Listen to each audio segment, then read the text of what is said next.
Bismillahirrahmanirrahim. Assalamualaikum warahmatullahi wabarakatuh.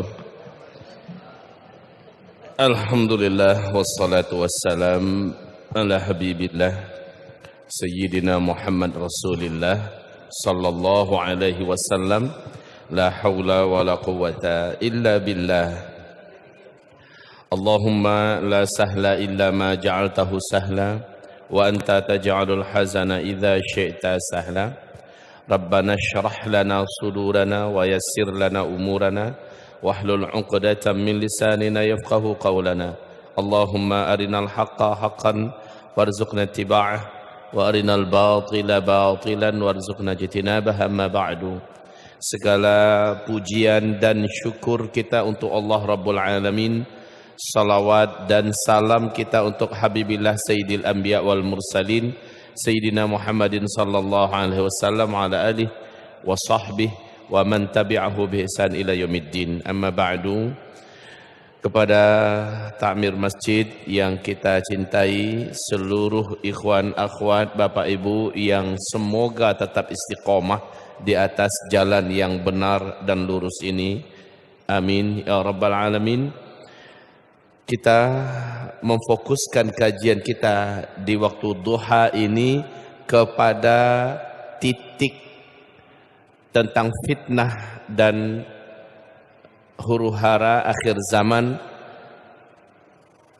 melalui papan tulis kita. Jadi kita berfokus pada kajian kita ini tentang fitnah-fitnah akhir zaman, menguraikan lebih fokus kepada fitnah akhir zaman. InsyaAllah sampai jam 10:45. Setelah itu sampai jam 11 kita buka ruang diskusi. Ya, kita akan memecahkan beberapa perkara yang mungkin masih agak kabur bagi kita tentang fitnah akhir zaman ini. Sebelumnya saya mukadimahi hadis yang tidak pernah boleh dilupakan dan selalu saya sebutkan tanpa bosan setiap kajian akhir zaman ini adalah hadis 5 fase. Itu tidak boleh pernah kita lupai. Saya kecilkan saja karena memang ini tidak akan kita bedah. Fase di mana Nabi yang memimpin umat Islam, Nabi Muhammad ya, lamanya adalah 23 tahun. Kemudian setelah itu fase yang kedua, fase umat Islam dipimpin oleh para khulafaur rasyidin, lamanya 30 tahun. Ini fase khilafah. Kemudian fase yang ketiga, ini fase yang paling lama, fase umat Islam dipimpin oleh para khalifah yang menggunakan sistem mulkan adhan atau kekuasaan yang menggigit kerajaan dengan sistem kerajaan. Ini lamanya 1227 tahun. Dan ini berakhir dengan runtuhnya khilafah Islamiyah Al-Uthmaniyah di Turki pada tahun 1924. Pada tanggal 3 bulan Maret 1924 fase ketiga berakhir. Perlu diingat, fase pertama dengan sampai fase ketiga Islam memimpin saat itu hampir seluruh dunia, yaitu baru 2/3 dunia. Islam betul-betul menjadi kiblat dunia. Islam ketika itu melahirkan peradaban dalam segala seni kehidupan. Islam betul-betul menjadi impian ribuan tahun lamanya. 2/3 dunia ada di bawah hegemoni Islam yang positif. Buku-buku sejarah sangat padat bercerita tentang betapa megahnya, betapa hebatnya Islam pada masa dia menggenggam dunia. Baik, setelah runtuhnya khilafah Islamiyah, nah kita berada pada fase ini sekarang. Fase yang paling berat. Fase yang keempat. Fase ini mulkan jabariyan atau mulukan jabariyatan. Fase di mana Islam sedang tidak memimpin. Ini fase Islam tidak sedang memimpin. Namanya di sini adalah fase kediktatoran. Jadi yang memimpin negeri-negeri Islam tetap orang Muslim, bapak-bapak, ibu-ibu. Tetap orang-orang Muslim, tetapi mereka diktator. Ciri khas mereka benci dengan syariat Islam. Hadirin yang saya cintai, fase ini kita tidak bisa memastikan berapa lamanya. Walaupun dalam analisa sementara hamba Allah yang fakir ini lebih dan kurangnya adalah 100-an tahun lah fase ini. Berarti ini tak lama sebenarnya. Ini tak lama. Tapi di fase ini puncak ujian dan fitnah untuk umat Nabi Muhammad yang beriman. Di fase ini puncak ujiannya. Baik, kita sebentar lewati ini dulu. Sebentar kita lewati ini. Walaupun kita akan fokus dengan fase ini nanti ya. Kita lewati dulu. Nanti setelah fase ini dan insya Allah tak lama lagi kita masuk pada fase yang paling membahagiakan, dan inilah fase yang paling dinanti-nanti, fase terwujudnya janji Allah dalam Al-Quran, yaitu surat An-Nur, surat yang ke-24, ayat yang ke-55 ya. Ini adalah fase di mana Islam akan kembali memimpin seluruh dunia 100%. Allahu Akbar. Ini fase Islam akan kembali memimpin dunia 100%. Jika fase pertama, kedua, ketiga Islam memimpin baru 2/3 dunia, maka di fase terakhir kelak Islam memimpin total seluruh dunia. Tidak ada yang tidak tunduk, tidak ada yang tidak takluk di bawah pemerintahan Islam. Dan Allah sebutkan dalam Al-Quran, ini janji Allah dalam Al-Quran. Janji Allah dalam Al-Quran. Sebagaimana dalam hadis ini ya. Dalam hadis ini jelas Nabi mengatakan 5 fase. Fase kelimanya Islam memimpin seluruh dunia. Ternyata Allah telah mendahului dengan ayatnya surat An-Nur ayat 55 bahwa ini pasti terjadi. Nah, inilah dia fase tegaknya kembali khilafah ala minhajin nubuwah, kekhalifahan Islam dengan konsep kenabian. Ingat baik-baik, tempat ini pusatnya bukan di Turki, bukan di Arab Saudi, bukan di Qatar, bukan di Brunei, bukan di Jakarta, tetapi pusatnya dalam hadis Sahih Muslim, Rasulullah sebutkan di Palestina. Di Palestina, jantungnya adalah Baitul Maqdis. Kalau Rasul menggambarkan dimerdekakan dulu Baitul Maqdis, dibebaskan terlebih dahulu, dihinakan Yahudi, langsung diumumkan khilafah Islamiyah di sana. Baik, karena kajian kita bukan mengkaji fase kelima, maka kita cukup hanya sekedar mengantarkan bahwa setelah fase kita sekarang, kita akan sampai di sini. Kita balik kemari, kita fokus kemari. Bapak-bapak dan ibu-ibu yang kami muliakan, ini adalah masa fitnah yang paling hebat, masa fitnah yang paling berat. Saking hebat dan beratnya, Rasulullah sampai-sampai berkata, umatku yang hidup pada masa itu, istiqomah dia, sabar dia beragama, teguh dan tegar menghadapi segala macam ujian, tekanan. Umatku yang seperti itu saat itu nanti berhak mendapatkan penghargaan dari Allah Subhanahu wa ta'ala. Macam mana bentuk penghargaan Allah untuk umat yang hebat di akhir zaman ini? Di fase keempat, penghargaan Allah Subhanahu wa ta'ala buat mereka adalah setiap orang yang beramal di antara mereka pada masa itu, kata Rasulullah, dinilai oleh Allah pahalanya 50 kali lipat pahalanya para sahabat. Ini hebat, Pak. Hebat, Bu. 50 kali lipat pahalanya para sahabat. Bapak tahajud, para sahabat tahajud. Bapak duha, para sahabat duha. ibu puasa Senin Kamis, bapak puasa Senin Kamis, para sahabat juga puasa Senin Kamis.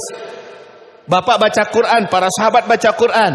Tetapi pahala bapak dan ibu asal istiqomah ya, istiqomah, tegar, sabar, betul-betul sangat kuat memegang Islam, tak peduli dengan ujian, tempaan, cacian dan sebagainya, maka setiap amalan kita bapak ibu yang hidup pada zaman ini, nilainya setiap amalan itu adalah 50 kali lipat nilainya amalan para sahabat. Allahu Akbar.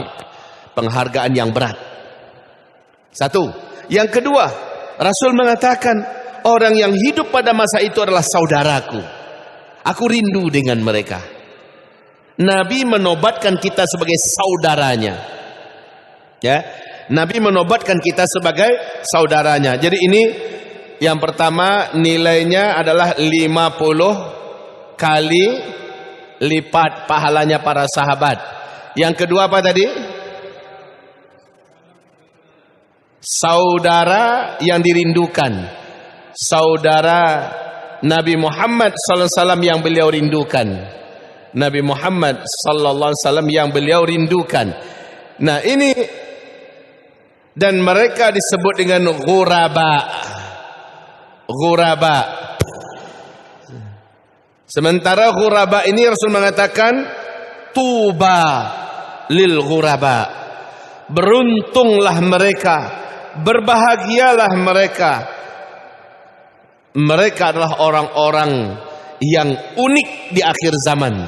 Mereka adalah orang-orang yang dianggap asing, aneh di akhir zaman. Tetapi tuba, beruntunglah mereka. Tuba itu adalah sebuah lembah dan tempat yang maha indah di dalam surga. Tuba lil ghuraba.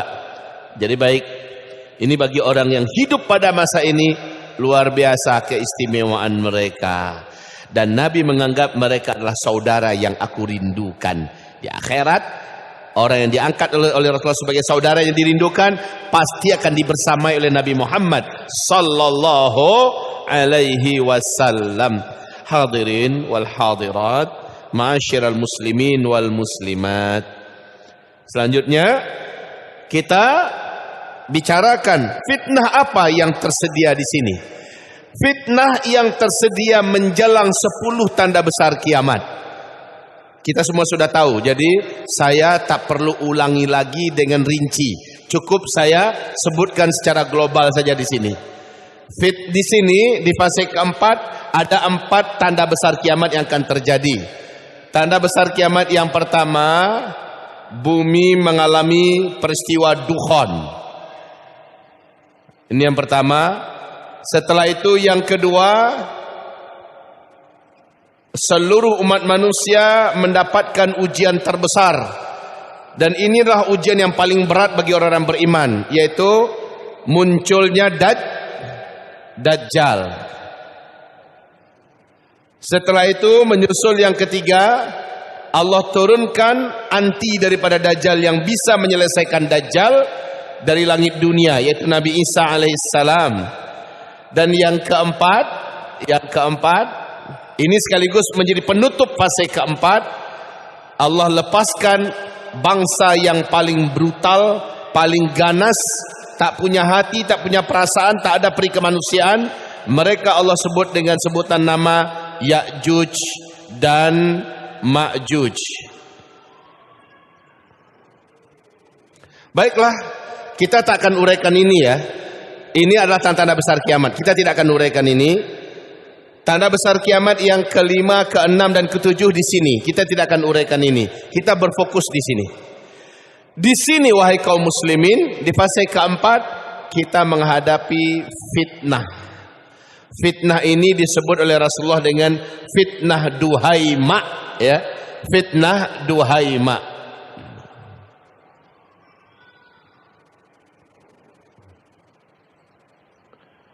Fitnah duhaima. Bahasa Arabnya seperti apa fitnah duhaima? Seperti ini.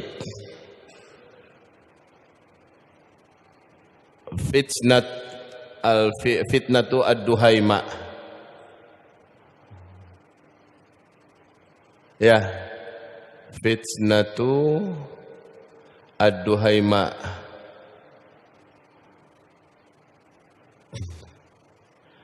Duhaima ini artinya apa? Lipatan malam yang kelam. Lipatan malam yang kelam, yang gelap. Jadi malam itu berlapis-lapis. Makin bertambah waktu, makin tambah gelap malamnya. Ya, dari sejak Isya, terus jam 9, jam 10, jam 11, jam 12, jam 1, jam 2, dan seterusnya. Makin bertambah gelap, makin bertambah pekat, makin bertambah berat. Jadi fitnah duhaima ini jangan kita berpikir makin lama makin ringan, tapi makin berat. Ini disebut dengan fitnah duhaima, adalah fitnah kegelapan malam yang sangat pekat, berlapis-lapis. Nah, dalam fitnah duhaima ini ada dua perkara yang akan meneror kita. Yang pertama adalah fisik, yang kedua adalah agama. Nah, ini adalah fitnah duhaima secara fisik ya. Secara fisik. Fitnah duhaima secara fisik, Allah sebutkan yang pertama ba'sa. Ba'sa, ini setelah runtuhnya khilafah Islamiyah, kita akan mengalami ba'sa. Dan ba'sa ini syarat wajib yang akan terjadi pada kita. Am hasibtum an tadkhulul jannah walamma ya'tikum mathalul ladzina khalau min qablikum massathumul ba'sa'u wad-dharra'u wazulzilu hatta yaqula ar-rasulu wal ladzina amanu ma'ah mata nasrullah ala inna nasrallahi qarib. Apakah kamu pikir kamu bisa masuk surga sementara kamu belum lagi diuji dengan ba'sa, darra dan zulzilu? Ba'sa, darra dan zulzilu. Zulzilu. Apa yang disebut dengan ba'sa setelah keruntuhan Islam ya? Keruntuhan Islam setelah khilafah diruntuhkan, ba'sa yaitu musuh merampok tanah air kita. Musuh Islam menjajah kita dan memiskinkan kita, ya, memiskinkan umat Islam, memiskinkan umat Islam. Jadi simbol-simbol ekonomi dunia mereka yang pegang, dan umat Islam ini bagaimana caranya tak boleh bangkit secara ekonomi. Mereka harus dimiskinkan, memiskinkan umat. Setelah itu darra. Darra adalah mereka sakiti fisik kita, mereka jajah tanah air kita, ya. Mereka jajah, mereka sakiti fisik. Bagaimana cara menyakiti fisik? Mereka buat obat-obatan, mereka ciptakan virus dan penyakit, mereka sebarkan apa-apa yang makanan minuman yang akan membahayakan kita. Mereka sakiti kita, ya. Mereka jajah, mereka sakiti. Kemudian zulzilu, mereka teror agama kita. Mereka teror agama kita. Mereka sakiti langsung agama kita, ya. Mereka zalimi betul agama kita. Baik. Inilah yang terjadi di fitnah duhaima secara fisik. Secara fisik ini yang dialami dan ini butuh sabar.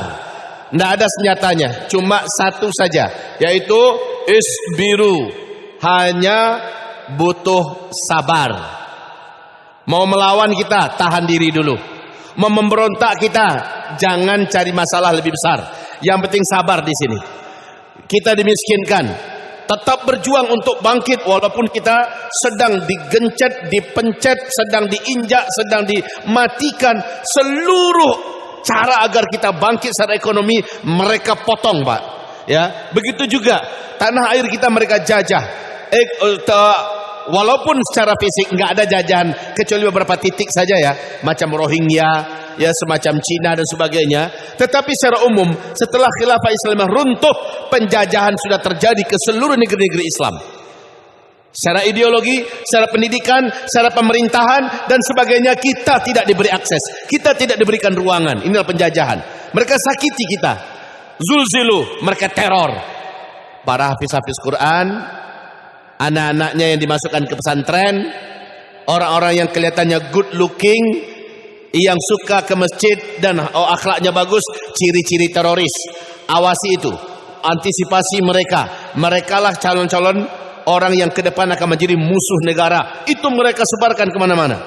Ya, orang-orang yang rajin ke masjid, pelihara-pelihara jenggot, celana cingkrang dan sebagainya, diidentikan sebagai musuh negara.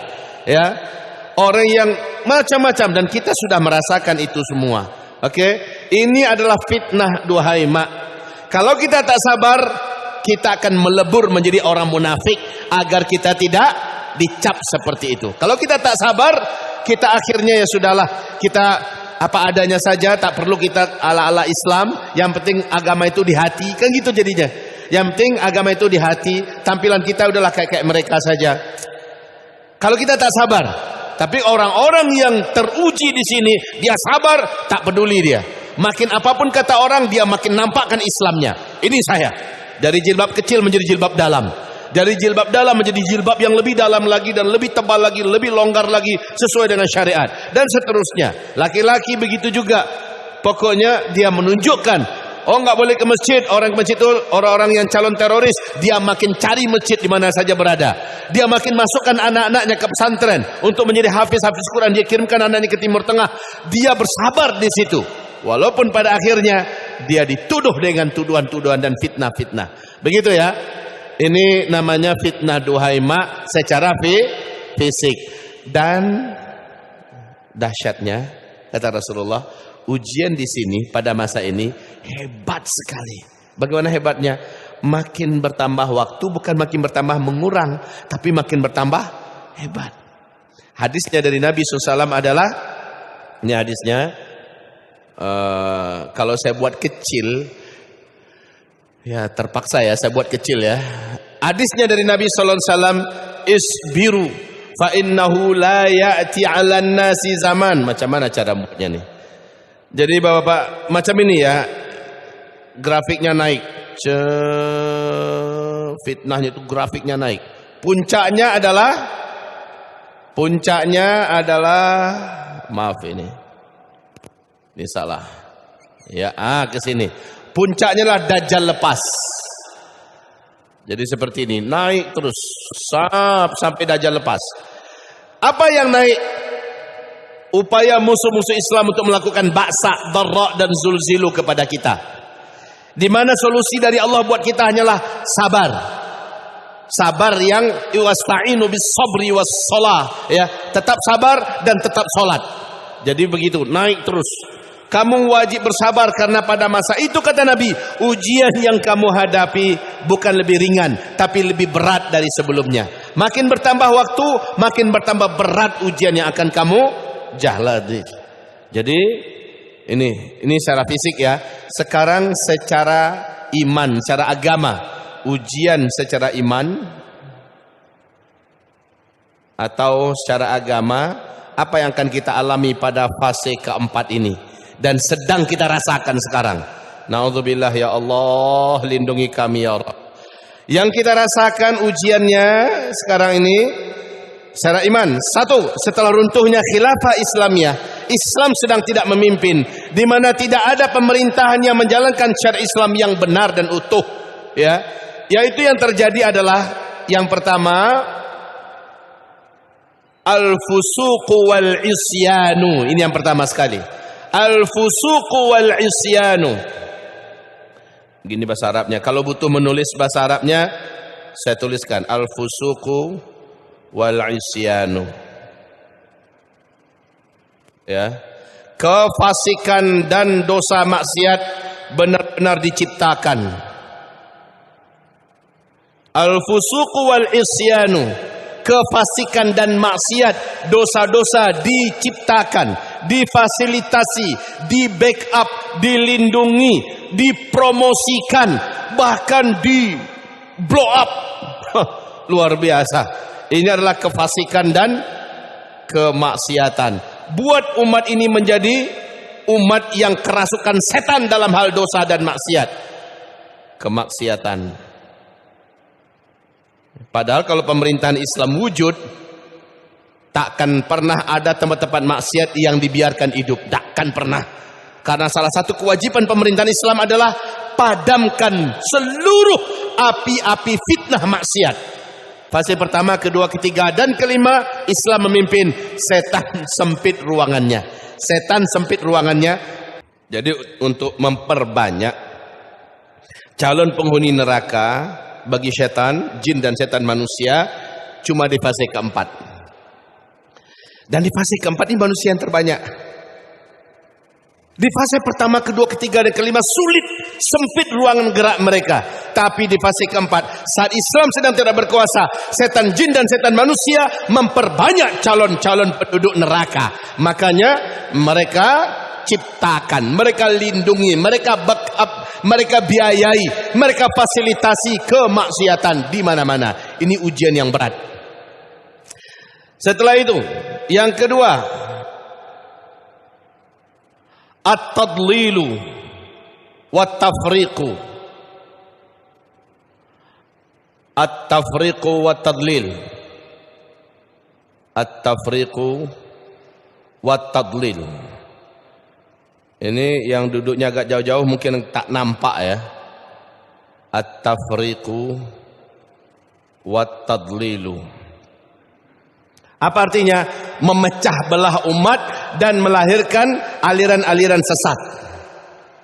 Baik. Ini yang kedua, ini fitnah iman atau fitnah agama yang kedua, kita terjadi perpecah belahan. Dipecah-pecah, dijadikan kita ini berantem antar satu dengan yang lain. Coba lihat, partai Islam yang baru kemarin didirikan, saya tahu saya sebutkan namanya ya, baru muncul udah pecah. Ini baru muncul udah pecah. Yang udah eksis, yang udah kuat, yang udah hebat pun pecah pula. Betul tidak? Itu sengaja. Memang program mereka at-tafriq, buat pecah belah sesama mereka. Ormas Islam juga begitu.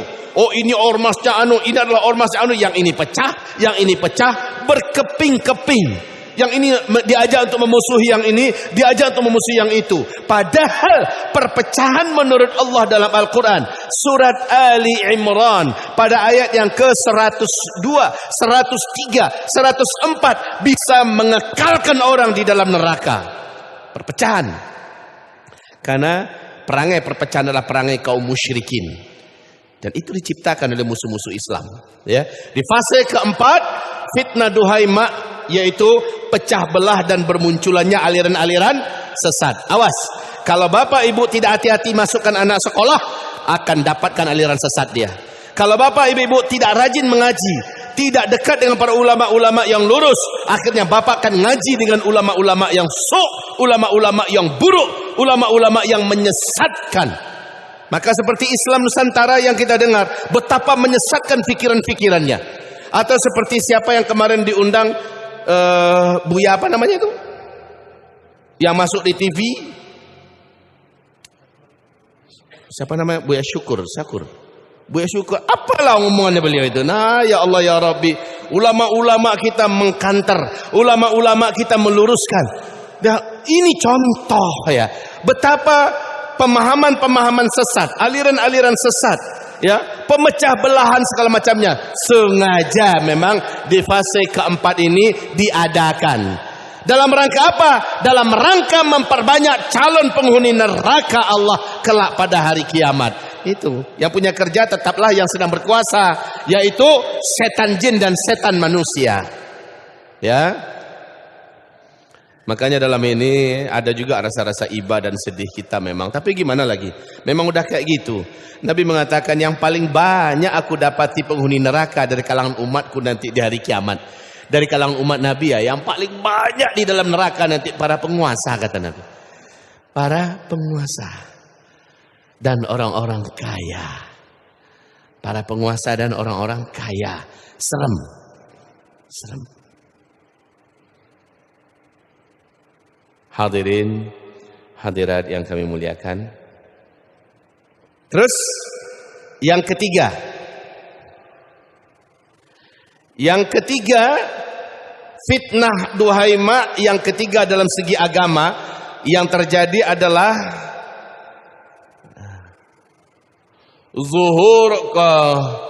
zuhuru an-nifaq. ya.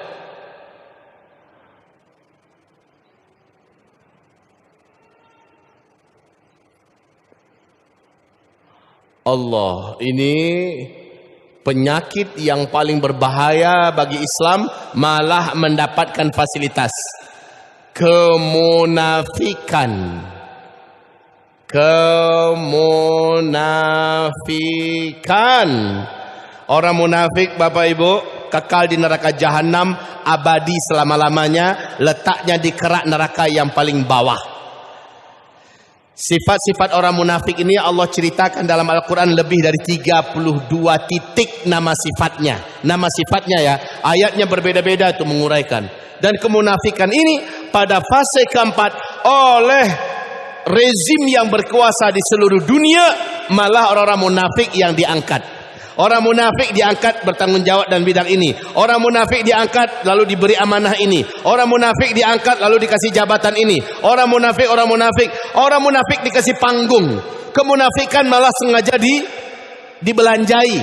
Maka bazar RP, tahu bazar RP? Tukang penyebar isu yang tidak benar, penyebar hoax ya, dan yang ikut terus membantu dan mendukung kesesatan, mereka ini dibelanjai, malah dibiayai. Nah, agar munafik itu di mana-mana marak. Kemunafikan. Ibarat Allah yang kami muliakan. Terus yang fitnah yang keempat, ingat ya, kemunafikan ini musuh yang paling Allah benci. Aladul khisam. Kalau orang kafir jelas dia kafir dah. Tapi kalau munafik dia dalam Islam, berbahasa dengan bahasa Islam. Kadang-kadang dia juga pakar, doktor gelarnya, LCMA, kadang-kadang profesor, dipanggil juga dengan kiai haji, dipanggil juga dengan cendekiawan muslim, dipanggil juga dengan ulama, bahkan duduk bercokol di majelis ulama. Akan tetapi mereka gembong-gembong munafik. Yang bawah-bawahnya masuk ke masjid-masjid, masuk ke kampus-kampus, masuk ke organisasi Islam, masuk ke gerakan-gerakan dakwah dan pemuda dan sebagainya. Kemunafikan ini sengaja sekali lagi di fase keempat difasilitasi, didanai, diciptakan nama kelompoknya, nama organisasinya agar kelompok-kelompok tersebut hadir di mana-mana. Tolonglah fokuslah sedikit, lebih fokuslah sedikit lagi, lebih dari sebelumnya, belajar tentang sifat-sifat munafik dalam Al-Quran. Pelajari itu.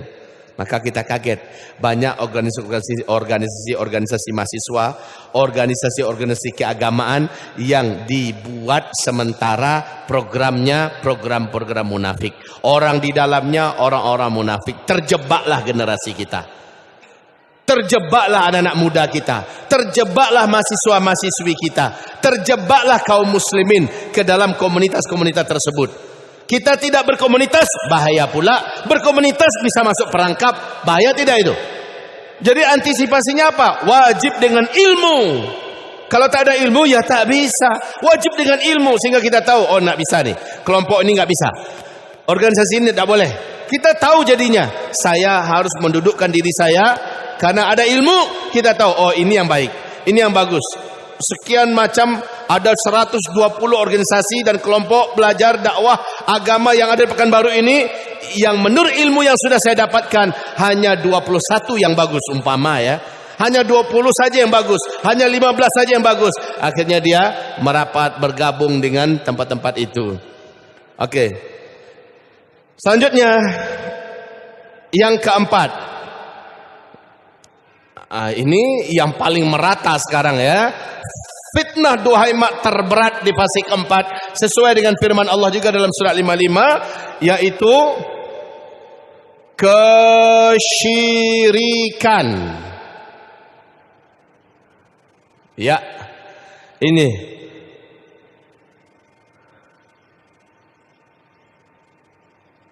asyirk. Asyirku, kesyirikan. Bapak, Ibu yang kami muliakan, syirik bukan hanya masalah orang berdukun-dukun saja. Syirik bukan masalah orang percaya dengan ramalan-ramalan saja. Syirik bukan masalah orang belajar ilmu sihir, belajar ilmu santet, belajar ilmu black magic saja. Syirik bukan masalah jimat-jimat saja, pesugihan segala macamnya. Syirik bukan hanya masalah seseorang itu memiliki keyakinan adanya kekuatan selain daripada kekuatan Allah saja. Tetapi syirik yang paling luas sekarang ini adalah syirik dalam masalah manusia menganggap bahwa ada orang, ada makhluk yang berhak mengatur hidup kita selain Allah Subhanahu wa taala.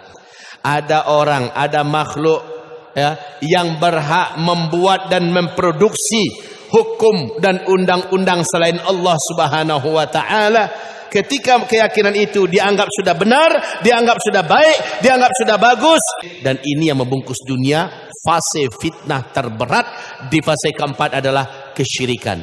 Makanya Allah berfirman di surat An-Nur ayat 55, وعد الله الذين آمنوا وعملوا الصالحات ليستخلفنهم في الأرض كما استخلف الذين من قبلهم وليمكنن لهم دينهم الذي ارتضى لهم وليبدلنهم من بعد خوفهم أمنا يعبدونني لا يشركون بي شيئا. Saat fase kelima nanti wujud, saat khilafah Islamiyah nanti hadir, tidak ada lagi kesyirikan di muka. Empat, kesyirikan. Dah. Terus yang terakhir, dan inilah fitnah duhai mak puncak. Cuma saya katakan, yang ini 1, 2, 3 di bidang fisik, yang ini 1, 2, 3, 4 dan 5 secara iman dan agama. Sejak dari awal ini sudah mulai ada dan terus meningkat, terus meningkat. Puncaknya adalah Dajjal muncul, yaitu kemurtadan. Kemurtadan. Riddah. Ya, ar-riddatu. Kemurtadan. Nah, Bapak Ibu yang kami muliakan, demi Allah, untuk yang keseluruhan ini, solusinya kata Rasulullah, kamu wajib bersabar. Bersabarlah, bersabarlah. Jangan sampai kamu terus, jangan sampai. Kamu wajib bersabar. Pegang erat agama, sepahit apapun, sepanas apapun. Al-qabidu lil islami yawma idzin kal qabidi 'alal jumrah. Orang yang berpegang erat-erat dengan Islam pada masa itu, kata Rasulullah sallallahu alaihi wasallam, seperti orang yang menggenggam batu bara yang menyala. Seperti menggenggam batu bara yang menyala. Apa rasanya menggenggam batu bara yang menyala? Panas. Tapi mati nggak kita kalau kita genggam batu bara? Mati nggak kita?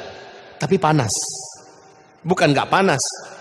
Mulut menjerit, mata mengeluarkan airnya, ya. Tapi tetap harus dipegang. Dilepas, maka lepaslah kita dari agama kita. Dipegang terasa sangat panas dan membakar, tapi kita tidak akan mati. Jadi begitulah ujiannya di akhir zaman ini. Kita wajib benar-benar sabar. Al-qabidu lil islami yawma idzin kal qabidi 'alal jumrah. Orang yang berpegang erat pada masa itu dengan agamanya seperti orang yang menggenggam batu bara yang menyala. Panas, Pak. Panas. Fase keempat loh ya. Fase keempat berat. Karena berat itu dapatkan hal-hal yang hebat berikut ini. Karena berat. Dan dia bisa bersabar. Karena berat. Tapi dia bisa bersabar. Sampai sini paham? Lalu Allah berfirman, Am hasibtum an tadkhulul jannah walamma ya'tikum mathalul ladzina khalau min qablikum massathumul ba'sa'u wad-dharra'u wazulzilu hatta yaqula ar-rasul wal ladzina amanu ma'ah mata nasrullah ala inna nasrallahi qarib. Gitu. Apakah kamu pikir kamu bisa masuk surga hanya dengan sholat, hanya dengan bayar zakat, kita dengan puasa, lalu kamu pikir kamu masuk surga? karena kamu sudah jilbab, karena kamu sudah hafal Quran, kamu pikir kamu masuk surga, sementara kamu tak lulus ujian ba'sa, dharra dan zulzilu. Jadi ini pasti akan datang kepada kita, ya, pasti Allah akan ujikan kepada kita, dan kita sedang menjalaninya saat ini. Fitnah Duhaimah. Kalau melihat dari fitnah Duhaimah ini, solusi benteng yang pertama apa? Jelas, benteng pertama adalah ilmu. Ini benteng pertama umat Islam adalah satu, ilmu. Dengan itu baru tahu oleh kita kata-kata Ali bin Abi Thalib, al-ilmu yahrisuka wal malu tahrisuhu. Ilmu dia yang akan melindungi dan menjagamu, sementara kalau harta kamu yang wajib melindungi dan menjaganya. Kalau ilmu, kalau kita sudah berilmu Pak, apapun bentuknya kita sadar ini yang udah ujian, saya tak boleh. Kalau kita berilmu, kemaksiatan, aliran sesat, kemunafikan, kesyirikan, kemurtadan, kita tidak akan bisa terkena. Dia lebih hebat lagi daripada tameng perisainya Kapten Amerika, ibaratnya begitu ya. Saking kokohnya ilmu pelindung kita. Tentu saja dengan batu dasar, pondasi dasarnya tetaplah sabar. Setelah kita berilmu, ya, kemudian amal soleh, perjuangan, doa, dan tawakal. Iya, ilmu, amal, doa, dan tawakal. Sabarlah dalam ilmu, sabarlah dalam amal, sabarlah terus berdoa, sabarlah terus dalam bertakwa. Sabar. Sehingga kata Rasulullah, isbiru fa innahu la ya'ti 'alan nasi zaman. Lihat ini hadisnya. Nabi memulai hadisnya itu dengan isbiru, bersabarlah kamu, isbiru, ya. Bersabarlah, fa innahu la ya'ti 'alan nasi zamanun la ya'ti 'alan nasi zamanun. Bersabarlah kamu, sesungguhnya takkan datang kepada manusia nanti suatu zaman, yaitu zaman fase keempat, ya, illalladzi ba'dahu syarrun minhu, illalladzi ba'dahu syarrun minhu hatta talqau rabbakum. Ini dia. Lihat, kuncinya cuma ini, sabarlah kamu. Kita berilmu, kita beramal, kita berdoa, kita tawakal, semuanya butuh sabar. Lah orang kalau nggak sabar, walaupun ilmunya setingkat ulama, setingkat kiai, setingkat apalah pokoknya, tapi dia nggak sabar, ya nggak tahan juga. Tergoda juga dengan fulus, diiming-imingi jabatan, akhirnya dia tergoda juga, ya sudah ke bawah, percuma aja dia orang berilmu. Jadi harus sabar Pak, ya. Begitu juga dia beramal, dia udah sholat, dia udah puasa, dia udah ibadah, dia segala macamnya, tapi nggak sabar, lama-lama rontok dan runtuh juga dia. Begitu juga dia doa, tapi belum dikabul-kabulkan. Kok Islam belum menang-menang? Kok kita selalu dikibuli, dipedaya, kok segala macamnya? Nggak sabar dia, berhenti dia berdoa, ya nggak bisa juga, ya. Kemudian tawakal, ya aku tawakal, tapi lama-lama rontok juga tawakalnya karena nggak sabar. Tawakal dan seluruhnya butuh isbiru, kamu wajib bersabar, wajib bersabar. Allahumma sholli ala Muhammad. Ya, baik. Saya rasa pembahasan ini cukup mudah dimengerti hendaknya. Amin. Yang nggak ngerti kita diskusi. Yang kurang paham jangan disimpan, bawa pulang nggak paham itu menimbulkan syubhat. Silahkan diskusikan, silahkan tanyakan. Tafadhol.